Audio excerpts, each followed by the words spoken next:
Ellen White Reconsidered, a series of presentations for people who have questions about Ellen White's writings. Today, our subject will be the disadvantages of flesh foods. Hey, welcome back.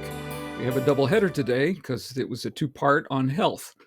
We first talked about some general principles of how that Seventh-day Adventists came to recognize their need of looking to the Bible for health principles.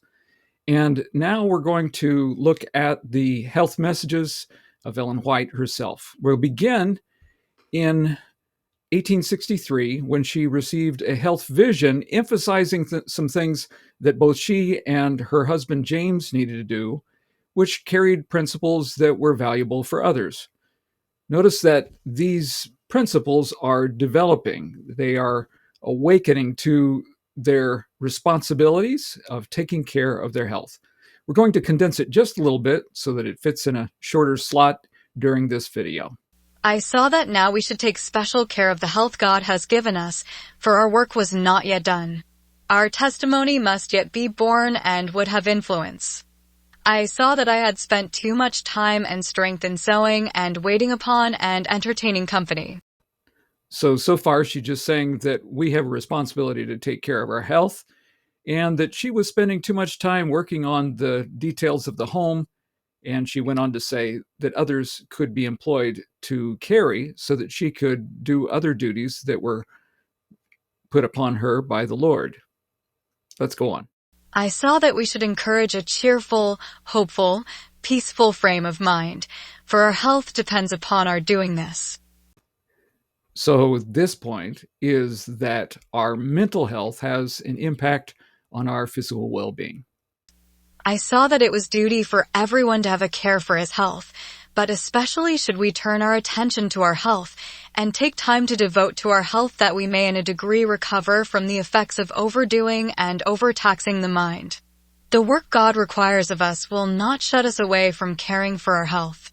The more perfect our health, the more perfect will be our labor. I saw that when we tax our strength, overlabor and weary ourselves much, then we take colds and at such times are in danger of diseases taking a dangerous form. We must not leave the care of ourselves for God to see to and to take care of that which He has left for us to watch and care for. The point here is that we need to make provisions to have balance in our life instead of just working and overtaxing our abilities. We need rest. We need refreshment. And we can't ask God to take care of us to keep us healthy when we have some responsibility in taking care of ourselves. It is not safe nor pleasing to God to violate the laws of health and then ask Him to take care of our health and keep us from disease when we are living directly contrary to our prayers. I saw that it was a sacred duty to attend to our health and arouse others to their duty, and yet not take the burden of their case upon us. Yet we have a duty to speak, to come out against intemperance of every kind, intemperance in working, in eating, in drinking, and in drugging, and then point them to God's great medicine, water, pure soft water, for diseases, for health, for cleanliness, and for a luxury. I saw that my husband should not suffer his mind to dwell upon the wrong side, the dark, gloomy side. He should put from him saddening thoughts and saddening subjects, and be cheerful, happy, grateful, and should have a firm reliance upon God and an unshaken confidence and trust in Him. So that's the gist of it. When we overwork and don't get the proper rest, even if we're doing good things, we are using up our natural reserves, and if we get sick, it should be no question. And God is expecting us to be responsible and to take care of the things that we know to do. And she speaks against the use of drugs to substitute for responsibility. I would put it this way: healthcare should be caring for your health. All right. So that's that. Although there were more details she didn't write down in the first instance, she wrote later that she jotted down the main points in Spiritual Gifts. It was volume 3 and 4. 3 doesn't say much about it except the connection to Sinai and some of the health teachings that were there, but only in brief. And in fourth, Spiritual Gifts, she goes into greater detail. Now, I'm not going to go into all of that right at this point because that would be a whole nother video. It will respond to some questions that have been raised about where she got her health teachings and did she indeed have enlightenment from God before she went to the Jackson Health Institute and before she had an opportunity to read the books. And I have documented the fact that the major principles that she outlines are not ones that were outlined in the Review and Herald, but are simple and what we would think maybe common sense principles that guided her thinking as she laid those down. And then she continued to develop her understanding of it and brought in materials from others to reinforce it. Because it wasn't just the strength of it, she said, you've got to do it, but does it make sense? And so she would use the reasoning that was supplied from others to explain what we should do and how we should care for our health. I mentioned from Dr. McMahon's book, Acquired or Inspired, in a previous video, that the principles of Ellen White's health message have been validated to an incredible level as compared to the other teachers of her day. And therefore, there had to be either some purification process or a different source than what they had, because they had many teachings that don't stand up to modern scrutiny.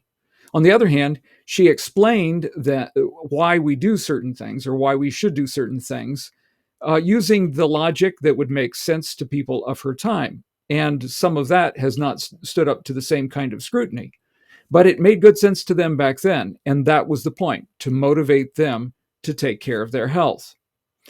Now we want to go on to consider some of these other statements that the viewer has called to my attention that he believes are in violation of biblical principle.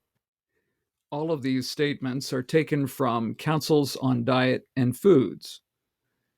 It should be noted that those little excerpts in Counsels on Diet and Food, although true, are lacking in some of the context from the original writings from which they were extracted. So we're going to look at not just the statements in Counsels on Diet and Foods, but also in the original sources. To save time, I'm just going to work from the document that I've included the quotation and then the context. Here's the first one. It is impossible for those who make free use of flesh meats to have an unclouded brain and an active intellect. Notice that I have highlighted the words make free use of flesh meats because it's not outlawing the all use of meat at this time. This is the second volume of the Testimonies back in 1868. So what she is saying is that there is a free use of flesh meats, not occasional, not moderate, but a free use. Now let's take a look at the context, and I'm going to bring that out here. Without giving the lady's name, she says, Sister H is a woman whose blood is corrupt. Her system is full of scrofulous humors from the eating of flesh meats. The use of swine's flesh in your family has imparted a bad quality of blood. Sister H needs to confine herself strictly to a diet of grains, fruits, and vegetables cooked without flesh or grease of any kind. It will take quite a length of time of strictly healthful diet to place you in a better condition of health where you will be rightly related to life. It is impossible for those who make free use of flesh meats to have an unclouded brain and an active intellect. So this was a woman who was suffering with a number of ailments, and Ellen White is recommending a very strict diet that will reverse some of those problems. This is much of what I saw when people came to the conditioning center at Uchee Pines. When we put them on a very strict diet that was just fruits, grains, and vegetables, and healthy time outside breathing and walking or doing physical activity in a garden, they saw amazing results. But it did take a little bit of time, and that's why usually they would stay for at least a couple of weeks. In this case, she says it may take some time. As we said, the diet is cumulative, and therefore healthier choices requires some time to reverse the problems. It's not instantaneous. Here's the next one. The common use of the flesh of dead animals has had a deteriorating influence upon the morals as well as the physical institution. Ill health in a variety of forms, if effect could be traced to the cause, would reveal the sure result of flesh eating. Okay, let's take a look at the context to that statement and notice what I have highlighted. The common use of flesh of dead animals. This is a subject that she's saying has become far too common. The use is an overuse. If anybody has gone to Williamsburg or some of these other places, you see that they had meat in every meal. They had meat almost to the exclusion of vegetables, and had a lot of different problems as a result. Let's take a look here at the full context. Disease of every stripe and type have been brought upon human beings by the use of tea and coffee and narcotics, opium and tobacco. These hurtful indulgences must be given up, not only one but all, for all are hurtful and ruinous to the physical, mental, and moral powers, and should be discontinued from a health standpoint. Okay? A health standpoint. The common use of the flesh of dead animals, here's where this comes in, has had a deteriorating influence upon the morals as well as the physical constitution. Ill health in a variety of forms, if effect could be traced to the cause, would reveal the sure result of flesh eating. The disuse of meats, with healthful dishes nicely prepared to take the place of flesh meats, would place a large number of the sick and suffering ones in a fair way of recovering their health without the use of drugs. But if the physician encourages a meat-eating diet to his invalid patients, then he will make a necessity for the use of drugs. And certainly that is how medicine is practiced today. They don't generally make major changes in people's diet. Rather, they give them medications. And so rather than it being a reversal of the disease process, it is sickness management. So healthcare is not healthcare, but sickness management. And so let's think about what she's saying here. There's a number of factors that are affecting their health, and she is saying that the prevalence of meat in the diet is a major part of it. I don't know how anyone can really question that. And to compare that with Jesus' life, when he ate fish, which is one of the best of all kinds of meat that you can have, and very infrequently, the Passover comes around once a year. They have festivals at certain times. They eat the fatted calf, but they didn't eat meat at the same level and degree that she's describing that is taking place in her day. Let's go on.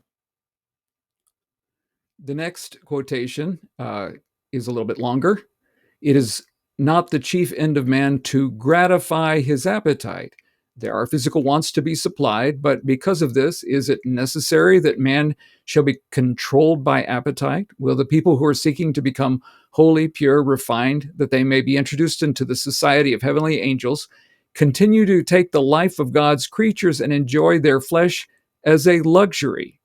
From what the Lord has shown me, this order of things will be changed, and God's peculiar people will exercise temperance in all things. The point she makes here is that health is not contingent upon meat eating. And most people, if they would be honest, would say that they eat meat not because it's a necessity, but because they like it. They like the flavor. I had somebody who said to me after I had given up flesh foods for some time, for many years, "Oh, when you see a big juicy steak, doesn't it just do something for you?" And I thought, no, it doesn't. I enjoy my food. I enjoy eating, but I don't need a big juicy steak. And my blood vessels certainly don't need it. I get protein from beans, peas, and grains, and all of those kinds of things in good combination provide sufficient protein for most of my needs. Now, when I was doing some bodybuilding, and that's hard to imagine that I ever did that, but I was I went to a weight club for a while. I did take a kind of extra protein because I was building more muscle mass. And perhaps in certain circumstances, after injury or in pregnancy, when a woman is producing another life within her, there is need for more protein. But generally speaking, protein is actually a tax on our system. And so we really don't need high quantities of protein. And they tax our kidneys. And those that go on a protein diet are able to lose weight because it taxes their system to break it down and turn it into food to supply their body's needs. It wears on them, and you begin to see in their complexion how that it affects their skin. The body is amazingly adaptable, and you can give it all kinds of diets, and it adapts to many different kinds of things in combinations, high protein, high fat, and all different sorts of things. But for longevity and for the optimal health into old age, the best diet is one that is spare on proteins and on fats. So complex carbohydrates, natural ones, there are some things that have affected them in recent years, are some of the best ways to enjoy better health longer and into your older age without having to drug yourself to survive. The next one is also fairly long, but you can see within the context some salient points of interest. The meat diet is the serious question. Shall human beings live on the flesh of dead animals? The answer from the light that God has given me is no, decidedly no. Health reform institutions should educate on this question. Physicians who claim to understand the human organism ought not to encourage their patients to subsist on the flesh of dead animals. They should point out the increase of disease in the animal kingdom. The testimony of examiners is that very few animals are free from disease, and that the practice of eating largely of meat is contracting diseases of all kinds, cancers, tumors, scrofula, tuberculosis, and a number of other like affections. Now, this is one of the later statements, 1896. So what is their concern here? Well, I can put it best in a little clip, but I'm not going to include it because I don't want to get Oprah Winfrey in trouble. She was sued over this, but she had a presentation that about a certain kind of prion disease that was affecting the minds of elderly people, and numerous people are having trouble because of it. I'll give that much of a hint as to what we're talking about. And the statement that she made, which I made into a clip and played it over and over again so much that my kids could repeat it, it said, "It has just stopped me cold from eating another burger." And for that, she was sued. They said it was not responsible of her to make such a statement because it cut into their income. But the truth is, there are more and more diseases that are connected with the animal kingdom. The last statement continues on the same idea that disease in the animal kingdom is increasing. And it adds one more thing. The light given me is that it will not be very long before we shall have to give up using any animal food. Even milk will have to be discarded. Disease is accumulating rapidly. The curse of God is upon the earth because man has cursed it. So it points to human beings as the source of many of these deficiencies in the animal kingdom. The habits and practices of men have brought the earth into such a condition that some other food than animal food must be substituted for the human family. We do not need flesh food at all. God can give us something else. So the issue here is the accumulating diseases. Now, I made a little note here at the bottom that I want to bring to view. 7 out of 10 samples of milk and eggs contain known carcinogens. This was a statistic that Dr. Thrash at Uchee Pines came to recognize when she founded the Institute. She wanted healthy cattle, healthy chickens, and she was going to have all of her own kind of animals there. And she told us in a seminar that she wrote to the agricultural extension of Alabama to find disease-free strains of chickens and other animals, farm animals. And the response that she got back was there is no such thing. And then as she did further research, she came up with a statistic that I mentioned. In a random study, 7 out of 10 samples of eggs and milk contained known carcinogens. Now, having one little carcinogen, you take a swig of milk, is that going to cause a problem? Probably your body is able to deal with a certain exposure to some amount of it, but how much is a healthy amount? If you are getting it in 7 out of 10 samples, every time you're drinking it, 3 times you might draw a blank, but 7 times you're getting exposed to known carcinogens. Is it any wonder that we have so much trouble with not only heart disease because of the blood fats, but also with different kinds of cancer? That was when I started thinking that I probably should do without it. And I have not looked back without it, with any concern that I missed anything. It's not because I quit liking cheese. I loved cheese. I used it a lot. It wasn't because I didn't like dairy anymore. My brother and I did a little thing to our family. We put green food coloring in the milk so that it would look ugly, and we could drink and guzzle all the milk that we want. And I said, "Hey, Mark, guess what? I got something that'll really work." And I wrote on the milk jug, "Frog's milk," and my brother and sister wouldn't even touch it, but we loved it. I gave up those things because I believed this counsel and that I would be better off to avoid it. And there have been many other things that have arisen since then that provide good quality protein without the issues that are in the animal kingdom. And some of those issues, as she pointed out in the quotation, are purely man-made. If we had dairy that was raised and that we had meat that was raised in the way that it was once raised, it would be far healthier than it has been in this country from her time until the present.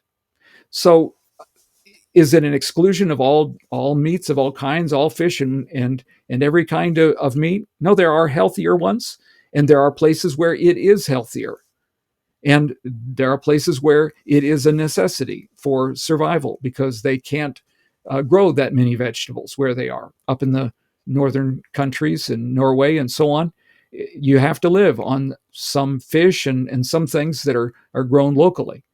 So she doesn't absolutely outlaw these things, but she lays out the principles. And if you listen carefully to what she's saying, it makes good sense. Well, I hope that's of help to you.